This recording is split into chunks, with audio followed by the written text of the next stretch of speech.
Hi, my name is Amrit McCullough. I'm a clinical director at PTS. Today I will be talking about handwriting and fine motor tips for the classroom. So fine motor skills are the use of your fine motor skills of your hands to complete tasks that are precise in nature. And the muscles also of your feet, eyes, tongue, and lips. Those are also fine motor skills. So when you're talking, smiling, wiggling your toes, those are all considered fine motor skills. So, why are fine motor skills important in the classroom? Learning occurs through touch and manipulation, and activities of daily living. Successful use of tools with precision and dexterity and ability to complete academic tasks in a timely and efficient manner. So as you guys know, if a kid can't hold a pencil the right way, what's going to happen? Their handwriting's not going to be great. If they have decreased strength in their hands or decreased strength in their upper body, same thing's going to happen. And fine motor skills and handwriting really start from your core strength. So when you're a baby, when you're crawling, you're really developing the skills that you need to actually do academics. So when a baby crawls, they cross their midline, the middle of their body. And what that's doing is it's making connections in the brain and crossing connections in the brain, so that eventually that will go towards reading and math, because you'll start to understand you have to go from left to right. But that all starts when you're actually a baby. And there are studies done that kids that don't crawl a lot may have more trouble with fine motor skills, and then of course with academics, because they're not getting that crossing of the midline. So that's something that's important. Activities of daily living. How many kids have you worked with that can't button their pants after they go to the bathroom? They can't zipper their coat, things like that. If you don't have the strength and the core strength in your shoulders and your trunk, it's difficult for you to do that. If you don't have the trunk strength, you can't sit at the table, and then you're leaning on your arm, and then you're getting tired because you're writing, because it's all decreased strength. Yoga and Pilates moves are based on developmental type movements, so I can show you those things too. So what can we do to facilitate fine motor skill development? So what you were just saying, warm up. Warm up the body and muscles before handwriting activities. Use basic strategies for students who are struggling with pencil grab, scissors use, tool use. Create fine motor centers in kindergartens and first grade, and of course consult with your OT. So the first one is warming up muscles, and we can go over a couple exercises right now. One of the big exercises that I have kids do is I have them put their hands together like this, and you're going to pull and then release, pull and release, and do this a couple times. And you can actually do that in between. Let's say they have to write a paragraph, you can do that in between each paragraph that they have to write. So another thing is, when you're writing, you want to use these 3 fingers. So we call them jumping jacks. They do 10 jumping jacks with your 3 fingers, because you're resting the pencil in between right here. I hold it a little different, but that's another thing. One of the other things that I do for kids that have difficulty crossing midline is I tell them to give themselves a hug. Just hugging. And then notice, like, I'm crossing my arm, my right arm is on top, and now my left arm is on top. That's something you can do. The other thing you can do is if there's, for an older kid, you can have them do chair push-ups. I'm going to sit.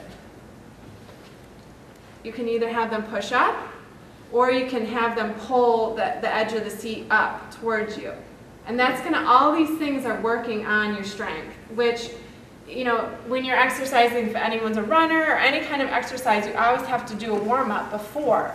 So it's the same kind of concept. Doing handwriting and any fine motor skills, if you're not warmed up, you're not going to get the same result as you would get if the student was warmed up.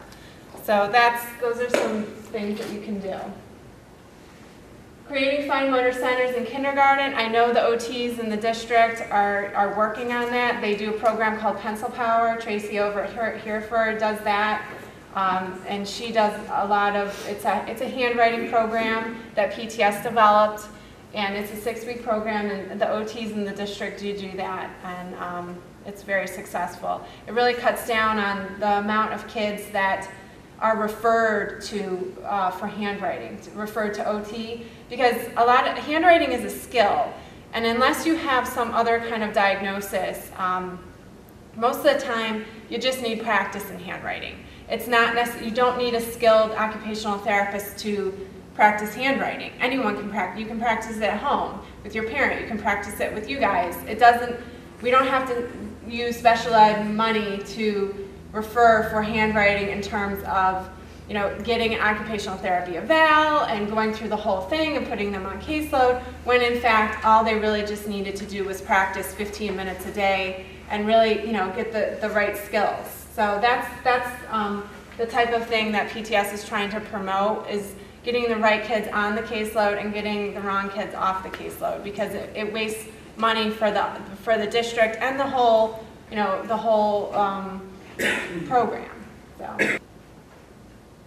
So strategies, positioning, adjust the seat. I know it sounds crazy, but there is, sometimes when you adjust the seat, it actually makes the biggest difference, because there's little, you know, kindergartners sitting, and they're up here like this, and their arm is getting so tired because they're raising it up because they're not tall enough, or, you know, or they're not sitting right under, they're far away.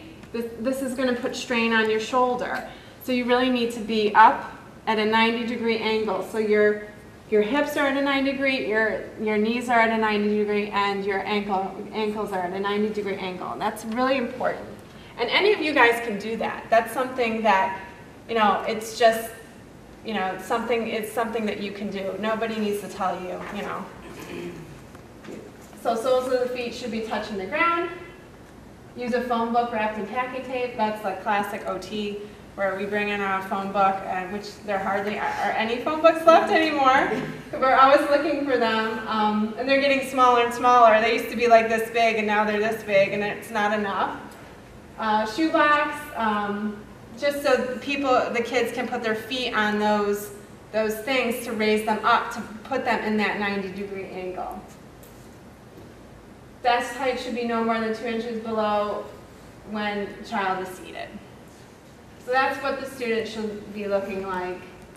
And many desks and chairs, a lot of times, in order to adjust them, you just have to turn the bottoms of the chairs or the desk, same thing. So you can just look into that. So strategies, there's positioning strategies. So for younger kids, allow students to use alternatives to sitting. Laying on your stomach to complete work. Sitting on a wedge to promote upright posture. A wedge is one of those cushions. I'm sure you've seen them. They have air in them. Wiggle seats. Yeah, the wiggle seats. Use a backrest to promote upright posture. A three-ring binder. So if you put I want everybody to put their wrists up, their writing hand up. So if your wrist is like this, put your pencil in your hand and try to write. It's really hard. But if you have a wrist extension, that is going to make all the difference. So if you have a student and they have a 3-ring binder, let's say it's at this angle, it automatically angles your wrist up, and it's going to force you to use the proper handwriting because your wrist is up in that nice, you know, degree of extension. So that's one thing that I always look at. Hand in the back, that's helpful. It's okay to stand, and I know some teachers may not feel that way, but you know, if you can advocate for your students that say, hey, I think I can get 15 more minutes of of work out of this kid, let's just stand in the back. That's something that I've done too. Kneeling at a desk or in front of a wall, that's the same concept. If the student is at the wall, or even if they're prone, it's the same concept of getting that wrist in that extension position, which will help them with the handwriting. So it's really all about, you know, the extension of the wrist. Okay, now we're going to talk about paper. Paper position. To facilitate proper upper body positioning. For right-handers, the paper should be slanted approximately 45 degrees to the left. For left-handers, it should be 45 degrees to the right. And I've used tape where you actually tape on the desk of where the paper should go. So most kids like, boundaries. And a lot of times we don't give them enough boundaries in terms of handwriting. We just give them a blank piece of paper and we're like, oh, you do it, it's awesome. And then you get these big, huge letters or a scribble or little tiny scribbles, and because we're not giving them enough boundaries. And most times I tell people, especially, you guys, I say just draw a line. Just draw a line for the student, because they need that boundary, or else you're not going to get the right work that you want. So that's another thing you can do too, is just draw a line for them. Quick check. Are students holding their papers down with their helper hand? This is another thing. Yeah, I'm sure you could make a tape recorder regarding that.